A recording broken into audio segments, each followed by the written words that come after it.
Lideramos el camino de la opinión pública y buscamos que la cultura del debate alcance consensos y soluciones a los problemas de nuestro país.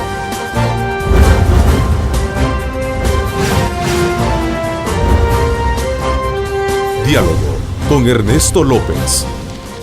¿Qué tal? ¿Cómo están? Qué gusto, qué placer saludarles en este jueves 10 de marzo de 2016. Bienvenidos a Cadena Megavisión, canales 15, 19 y 21, como siempre cubriendo todo el territorio nacional. Hoy jueves, antes de iniciar con el programa, quiero agradecer a Merlin del Cid, nuestro compañero periodista, el haberme cubierto 2 días en mi ausencia para conducir con mucho profesionalismo este programa, ya que me encontraba obviamente afectado precisamente de salud. Así es que agradezco a Merlin y a todo el equipo periodístico que estuvo atento a darle la debida respuesta a usted, amigo televidente, para continuar desde luego recibiendo temas muy importantes de país. Saludo cordialmente este día a la presidenta de la Asamblea Legislativa, Lorena Peña, con quien hablaremos importantes temas de país. Buenos días, presidenta. Buenos días, Ernesto. Un placer estar aquí en tu entrevista compartiendo con tu audiencia. Queremos también invitarle a usted a que participe. Recuerde, nuestros sistemas de comunicación están abiertos a partir de este momento para que usted pueda hacer uso de ellos. El país está hoy centrado en un debate político, en un debate jurídico que busca llenar los anhelos de paz y seguridad a familias que sufren el acecho de una delincuencia que ha alcanzado, fíjese usted, niveles descomunales.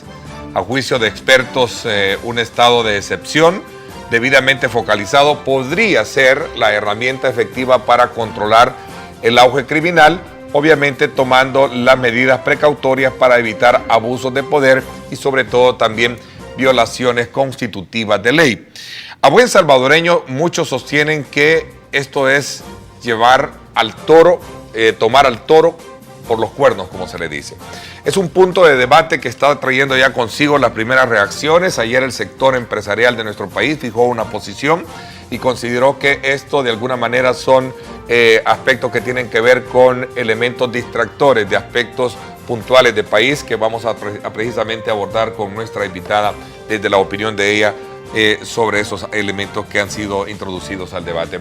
Nos vamos, por supuesto, con Lorena Melara, nuestra compañera. Lorena, buenos días, qué gusto saludarte. Bienvenida nuevamente al programa. Adelante con los detalles de tu informe. Gracias, Ernesto. Un gusto saludarte nuevamente a ti y a la presidenta de la Asamblea Legislativa. Sobre el tema te comento que ante un posible estado de excepción, las opiniones están divididas. Algunos evalúan la efectividad y otros las garantías constitucionales que se pondrían en juego. Veamos. Las cabezas de los 3 órganos de Estado consideran posible una medida de excepción, pero en el ámbito político al partido Arena no le convence el planteamiento. La señora presidenta de la Asamblea dice, bueno, si esto se implementa, entonces se va a poder intervenir hasta los Facebook, hasta las cuentas de Facebook. Bueno, uno dice, bueno, entonces, ¿cuál es el objetivo de esto? El objetivo de esto es solventar el problema de la inseguridad, o es perseguir a aquellas personas que a través de las redes sociales se manifiestan en contra de algunas cosas que están pasando. Similar desconfianza le genera a la oposición la propuesta de reforma al sistema de pensiones e insisten en calificarlo como un robo. Si hemos avanzado en un sistema que nos va a permitir a todos tener un retiro digno, pues hombre, lo que debemos de hacer es analizar la manera en que podemos mejorar el rendimiento de eso, pero no quitarle el dinero de las pensiones a la gente. Buscando consenso, Hacienda trae a colación que para este año los intereses de la deuda previsional suman 191.9 millones de dólares. Ernesto, a estos datos te añado que según estimaciones oficiales, el gobierno necesita de 24.000 millones de dólares para hacerle frente a la deuda con las pensiones, adquirida no solo con los cotizantes, sino también con los inversionistas. Así vuelvo al estudio para el análisis de este día. Adelante. El fiscal general de la República, cuando visitó el sitio del crimen en Opico, decía, esta es una situación extraordinaria que requiere medidas extraordinarias. Entonces, ese fue el marco de esta reunión. Los que ahora critican, hace no menos de 6 meses, estaban exigiendo no un estado de sitio focalizado, sino un estado de sitio general. El señor Velado, que acaba de salir ahí, su partido, todavía hace muy poco ha estado solicitando el estado de sitio, y su candidato a la presidencia también tenía eso dentro de su programa. Todos debemos unirnos para sacar adelante el país y apoyar al Ejecutivo, que es el que tiene la tarea de combatir la delincuencia, porque hablar es fácil. Nosotros en la comodidad de nuestras casas, ¿verdad? Con saco, corbata, bien elegantes, seguridad. Podemos estar hablando, pero el policía encara situaciones difíciles, el soldado encara situaciones difíciles. Usted puso como ejemplo el tema de la masacre de Opico. Sí. ¿Por qué cree usted que se está generando, digamos, características muy similares? Ayer es lamentable también, un efectivo militar fue asesinado junto con su grupo familiar. Es decir, la delincuencia ha alcanzado niveles extraordinarios, lamentablemente, ¿no? Descomunales, como yo lo decía al inicio del programa. Prevenir, apoyar para que los jóvenes que no son parte de estas actividades no entren a esas actividades, dar oportunidad a los jóvenes para su desarrollo y al mismo tiempo dar oportunidad a jóvenes que han estado en el límite pero que no han sido todavía directamente comprometidos en actividades delincuenciales, poderlos apartar de ese camino. ¿De qué valió tipificar entonces la actuación de estos grupos como terroristas? Le pregunto esto porque hay quienes creen que fue un error y a lo mejor era necesario considerarlos como miembros o el AMPA, que está precisamente acuerpado como crimen organizado, ¿no? Es que el crimen organizado linda con los grupos terroristas. Los grupos terroristas son parte del crimen organizado, porque no son, en nuestras condiciones no tienen una propuesta política, sino que lo que buscan es controlar territorio para ahí vender drogas, ejercer poder local, tener su propia tropita, extorsionar, etcétera. Yo creo que la ciudadanía debe pronunciarse también en este tema, porque no es posible que por un lado lloran casi lágrimas de cocodrilo, porque no les creo que estén llorando por los muertos, pero por el otro lado critican el estado de excepción, quieren dejar sin dinero a la PNC y están tan olímpicos. Usted ejerce ahora una investidura muy importante de Estado, que es precisamente la presidenta del órgano legislativo. A manera puntual, ¿cree usted que es necesario, desde el punto de vista de que algunos creen, y no es que algunos lo creen, si nosotros examinamos puntualmente la Constitución, vemos sus artículos, concretamente ahí se habla de eliminar derechos fundamentales, ¿no? Y yo le escuché decir a usted incluso, hasta hablar de la intervención de los Facebook, ¿sí? Incluso hablaba de... Y no se ha fijado, mire, el presidente del COEN ayer. Los mareros se dan el gusto de estar en Facebook, publicar sus descuartizados, y en el Messenger de seguro se comunican cosas. Yo no sé por qué le preocupa al señor Velado que los cuerpos de seguridad controlen estas estructuras. Un régimen de excepción no es que a la brava, yo digo que es para combatir la criminalidad, ¿verdad? Y le confisco el dinero a todo el mundo. Eso no está ahí en el régimen de excepción.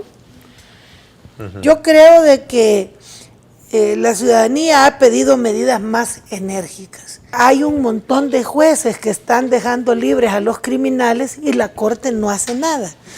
Yo le digo al que tiene internet, ponga en Google pandilleros absueltos y le van a salir centenares de criminales liberados por los jueces. Eso implica que debe haber una depuración de jueces. Pero la Corte Suprema de Justicia no ha dado pasos firmes en la depuración de jueces, para no hablar de los que dejan libres o quieren dejar libres a los grandes ladrones, como fue el caso del expresidente Flores o del otro ministro, ¿verdad? Que le pusieron una pena ridícula. Yo creo que es de exigirle a cada órgano que cumpla el rol que tiene establecido. el Poder Judicial debe garantizar pronta y cumplida justicia y debe pensar más en las víctimas que en los delincuentes. Pero usted me está criticando que ellos no están haciendo ese papel. Así es. Ellos ya tienen los mecanismos legales para depurar los jueces. Pero no es nuevo esto, presidente. No es nuevo que no lo hacen y por eso, desde la autonomía que ellos tienen, pero también desde mi autonomía como diputada y ciudadana, yo les exijo que cumplan su papel. Pero debo recordar que todo esto requiere que la Corte Suprema descongele el dinero que le ha confiscado al gobierno, porque para llamar reserva no puede ir descalza, ¿verdad? Hay que equiparla, hay que uniformarla, hay que movilizarla. Y se necesitan recursos extraordinarios para un combate extraordinario que necesitamos llevar adelante. Sabemos que la población castiga, ¿no? Castiga como también premia el buen ejercicio de la política, presidenta. Correcto, pero en este caso el gobierno tiene que castigar a los criminales y lo debe hacer. Solo el gobierno puede hacer esto y debe cumplir con su obligación. Y por eso el presidente está planteando nuevas medidas para cumplir con algo que solo él puede hacer. Que la población se encargue de castigar a los políticos, pero el gobierno tiene que castigar a los criminales. Como puede tomarse esa medida, puede no tomarse. No necesariamente un estado de excepción implica una ley marcial durante la noche. Esa era una aclaración. Y otra cosa que se me quedó en el tintero es que hay que insistir en que las telefónicas cumplan con suprimir la señal en los centros penales. Veía la posición emitida del alcalde Nayib Bukele como un respaldo a las actuaciones del Ejecutivo, pero también si sacamos o extraemos algunos aspectos que tienen que ver con el contenido de su carta o de su comentario, él dice que es hora de actuar antes de que sea demasiado tarde. Y en ese sentido iba mi comentario o pregunta anterior, es decir, ¿usted cree que todo esto no puede causarle un costo político a su partido? De nuevo, y perdone que nos entretengamos de nuevo en esto, pero... ¿verdad? Las declaraciones de Nayib. Sí.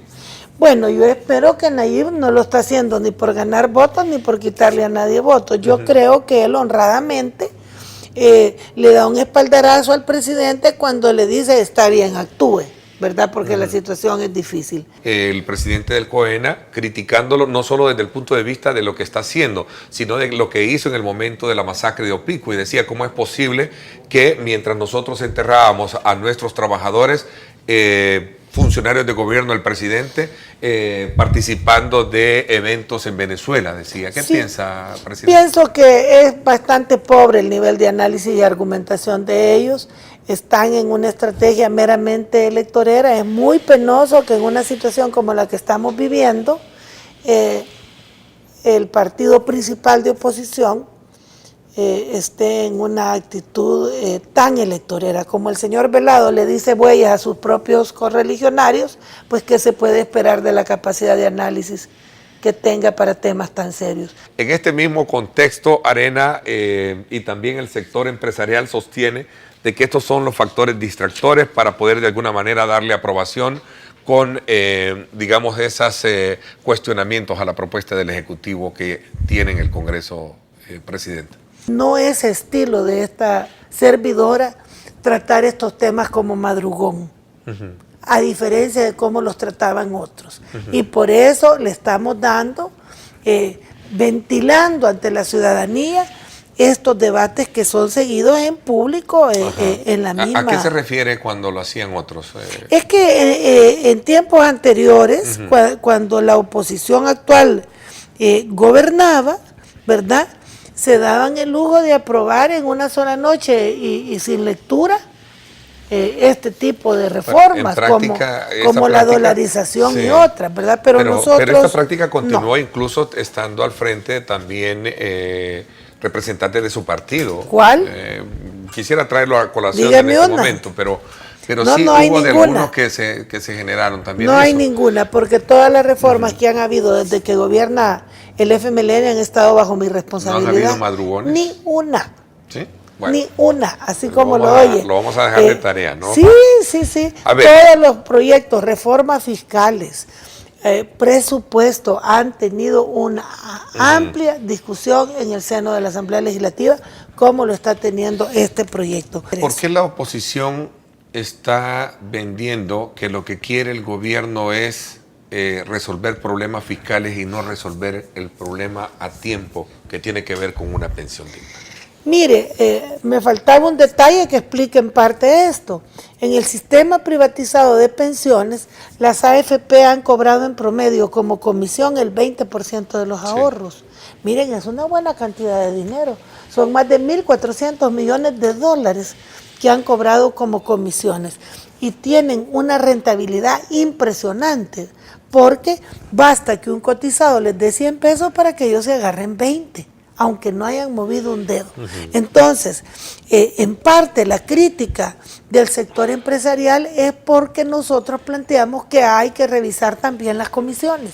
No pasa comisión y se aprueba sin debate. Aunque ya pasó, ya es imposible el madrugón, porque ya está en comisión esta discusión. Porque el cobro electrónico en el tema de los buses se generó también, en horas de la madrugada.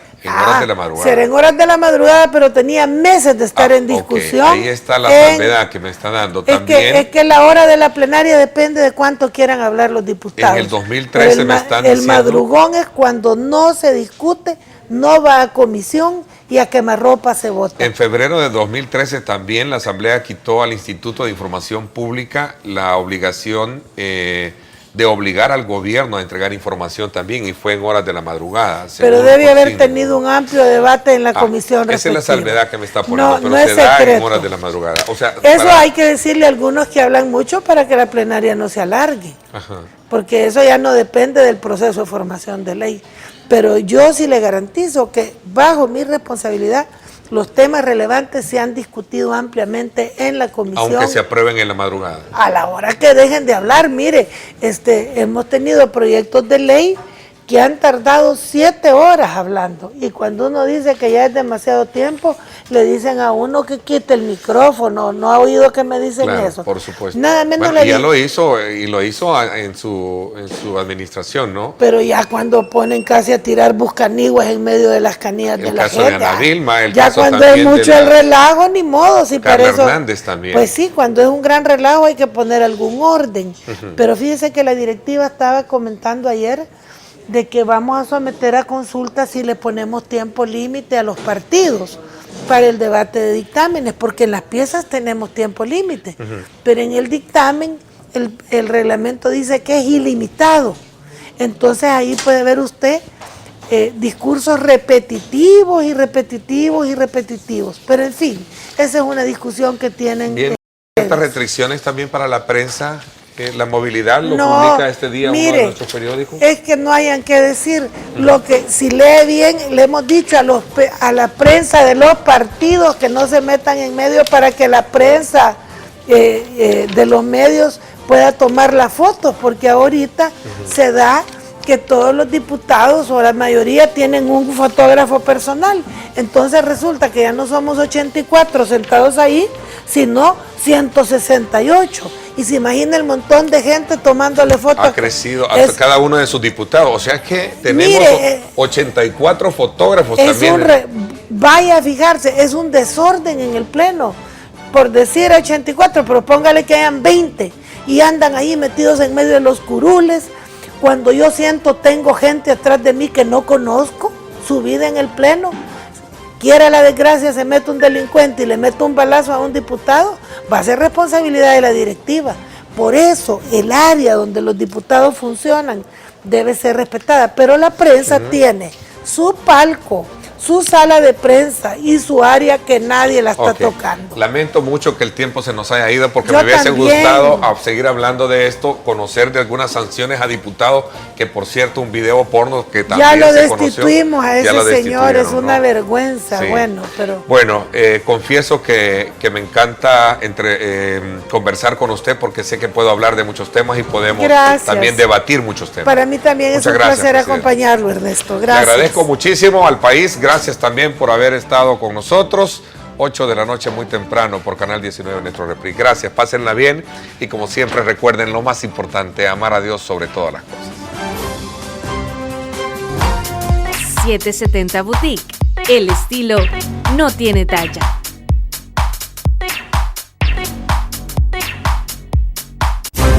Lideramos el camino de la opinión pública y buscamos que la cultura del debate alcance consensos y soluciones a los problemas de nuestro país.